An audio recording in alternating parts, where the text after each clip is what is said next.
Hello नमस्कार दोस्तों। तो मैं आपको एक नई कहानी सुनाने जा रहा हूँ जिसका बहुत ही इंटरेस्टिंग कहानी होने वाली है। जो कि एक सचिन एंड उसकी वाइफ का नाम, उसके हस्बैंड का नाम सचिन था और उसकी वाइफ का नाम था करीब सीमा नाम की उसकी वाइफ थी। जो कि अभी शादीशुदा नहीं थे, शादी नहीं हुई थी, उनके रिलेशनशिप चल रहे थे। मतलब रिलेशनशिप बोले जाए तो शारीरिक संबंध बस नहीं बनाए थे। उन लोग बहुत दूर बहुत प्यार करते थे एक दूसरे से। कॉलेज लाइफ का प्यार था। बहुत लंबी कहानी चली थी। पूरी कहानी सुनाएंगे आपको, लास्ट तक वीडियो तक बने बने रहिए। हाँ तो दोस्तों, आपको बताता हूँ कि इन दोनों की, सचिन और सीमा जो थे, दोनों एक दूसरे से बहुत प्यार करते थे शुरू से। लेकिन इन्होंने कभी भी आपस में शारीरिक संबंध बनाने की कोशिश नहीं की। और इन दोनों में ये मतलब कंट्रीब्यूशन था कि मतलब हम लोग शादी के बाद ही जो करेंगे वो करेंगे, शादी से पहले कुछ नहीं करेंगे। तो इस बात पे लेकर दोनों के दोनों एकदम सटीक और अटल विश्वास था दोनों का एक दूसरे पे। तो दोनों शादी के लिए अपने परिवार वाले से बात करते हैं। लड़का भी अच्छा कमाता था, बिजनेस चलता था उसका अच्छा खासा, कोई मतलब पैसे की कोई दिक्कत नहीं थी, सब कुछ सही से था। और लड़की भी अच्छे घर से थी। तो दोनों अपने अपने पेरेंट्स से बात करते हैं और उनके पेरेंट्स भी पूरे खुले दिमाग के इंसान थे। मतलब वो कोई रोका टोकी वाला बात नहीं था। दोनों बात करते हैं, पेरेंट्स भी बात करते हैं आपस में, ओके क्या होता है। उसके बाद दोनों पेरेंट्स मिलकर शादी का डिसाइड करते हैं। तो दोनों सचिन और सीमा की शादी का डिसाइड करने के बाद दोनों की शादी तय होती है। शादी तय होने के बाद जब दोनों की शादी हो जाती है तो दोनों एक दूसरे से, जब जो पति पत्नी के बीच में होना है वो होने वाला रहता है, तो दोनों एक दूसरे को बराबर वॉच करते हैं। दोनों एक दूसरे को शादी के लिए मनाते हैं। ऊपर शादी होने होने लगता है, अच्छा धूमधाम से शादी होता है। उसके बाद फिर दोनों सुहागरात के दिन दोनों के दोनों चढ़ते हैं सुहागरात मनाने के लिए। अब जब पत्नी दूध का गिलास लेके जाती है तो अपने पति घूंघट उतारता है। उसके बाद फिर जो होता है वो बहुत ही सोचने वाली बात रहती है, बहुत खतरनाक डेंजरस होता है। पत्नी पहली बार देख के उस अपने पति का घबरा के एकदम डर जाती है। उसको लगता है कि इतना ही जानवर जैसा सामान है इसका, बोल के डर जाती है। फिर उसको अपने कमरे से बाहर भगा देती है। दोबारा दूसरे दिन फिर रात होती है, फिर वही हालत होता है। लेकिन पति के साथ वो रहने का नाम ही नहीं लेती है। उसकी वाइफ पति के साथ अपने रहने का नाम ही नहीं लेती है। हर दिन रात को उसको भगा देती है घर के बाहर।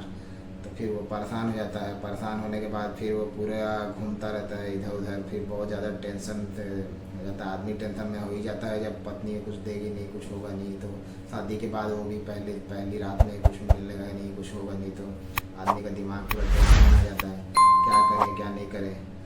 तो इस बात को लेकर बहुत ज़्यादा टेंशन आ गया उसको।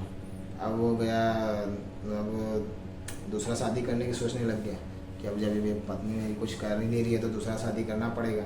तो दूसरा शादी करने के लिए जाता है तो एक गरीब घर की लड़की से शादी करता है। तो उसने अपने गरीब घर की लड़की जिससे शादी करने वाला रहता है उसको साफ़ सुथरा बता देता है कि मतलब मेरे को, मैं पहले शादी की थी तो ऐसा ऐसा प्रॉब्लम आ गया, जैसे मैं मेरी पत्नी का ही मेंटल डिस्टर्ब है करके, इसी कारण प्रॉब्लम है, दूसरी शादी करना चाहता हूँ। मैं उसको भी छोड़ना नहीं चाहता हूँ क्योंकि वो भी कहाँ जाएगी, दर दर की ठोकरें खाएगी। मेरे पास अच्छा खासा पैसा वैसा है, सब कुछ है, तो मैं उसको भी रखूँगा और आपको भी रखूँगा, ऐसा करके बोल के गरीब घर की लड़की को मना लेता है। मनाने के बाद फिर इनकी भी शादी होती है। तो वैसी शादी धूमधाम से होती है, अच्छे से होती है, कोई दिक्कत नहीं होता शादी करने में। फिर परिवार वाले सब मिलजुल के फिर से शादी करते हैं। शादी होने के बाद फिर जब इसके सुहागरात का दिन आता है दूसरी पत्नी के साथ, तो फिर वही दिक्कत हो जाती है कि उसके पत्नी इतना बड़ा सामान देख के उसका डर जाती है। बोलती है तो जानवर जैसा है, जानवरों का ऐसा रहता है, तुम्हारा कैसे है, इंसानों का कैसा है, जाओ अपने दोस्तों लोग के सामने दिखाओ तो अपने दोस्तों सबका एक जैसा, तुम्हारे जैसा नहीं है। तो वो घबरा जाता है कि कहीं सही में मेरे में तो कोई कमी नहीं हो गई है करके। तो अपना चेकअप कराने के लिए डॉक्टर के पास जाता है। डॉक्टर बोलता है सब कुछ सही है। अब वो परेशान, क्या करूं क्या नहीं करूं। तो किसी ने, एक अड़ोसी पड़ोसी ने राय दी कि ओझा झाड़ फूक या तंत्र मंत्र वाले को दिखा। तो तंत्र मंत्र वाले को जाके दिखाता है कि भाई ऐसा सब बात है। तो एक जादू टोना वाला रहता है, तो वो पूरा चेकअप करता है, बोलता है 40 दिन लगेंगे, वो पूरा सिखाएगा। मतलब अपने पास रखना है, अभी अपनी पत्नी के पास नहीं जाना है। तो कौन किया, कैसे किया, क्या हुआ तेरे साथ, सब बताएगा वो। तो बोले ठीक है।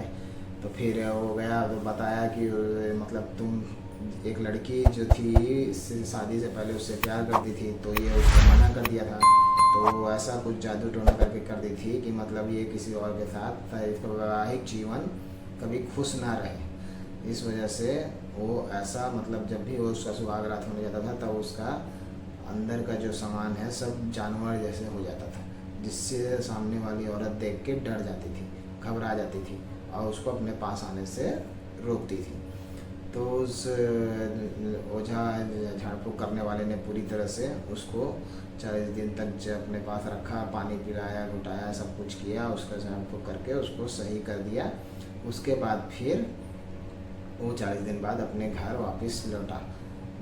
जब घर वापस लौटा तो अपनी बीवी के लिए कपड़े, मिठाई उठाई सब लेके गया अच्छे से, और फिर अपने वैवाहिक जीवन अच्छे से बिताया। तो दोस्तों, तो अब उसकी वैवाहिक जीवन एकदम सचिन और सीमा की वैवाहिक जीवन, और उसकी जो दूसरी पत्नी थी, करीब पत्नी, उसको भी रख रहा है वो। तो वो सब कुछ सही से चल रहा है, एकदम अच्छे से ज़िंदगी अभी जी रहे हैं। तो इस कहानी से आपको क्या सीखने को मिलता है कि मतलब कभी भी किसी के साथ धोखा करो मत करो, कभी किसी का दिल मत दुखाओ, कभी सिर्फ करना है जैसे अगर उसको मना भी कर रहे हो तो इस तरह से मना करो जिस तरह से उसको तकलीफ ना हो, समझे। तो इस तरह से कभी किसी को तकलीफ ना करो। तो चैनल को प्लीज़ सब्सक्राइब कीजिए एंड लाइक कीजिए एंड कमेंट में बताइए आपको यह वीडियो कैसी लगी, ये कहानी कैसी लगी, ठीक है। सब्सक्राइब ज़रूर कीजिएगा, मेरे चैनल पे ऐसे ऐसी वीडियो आती रहेगी। ओके दोस्तों, थैंक यू।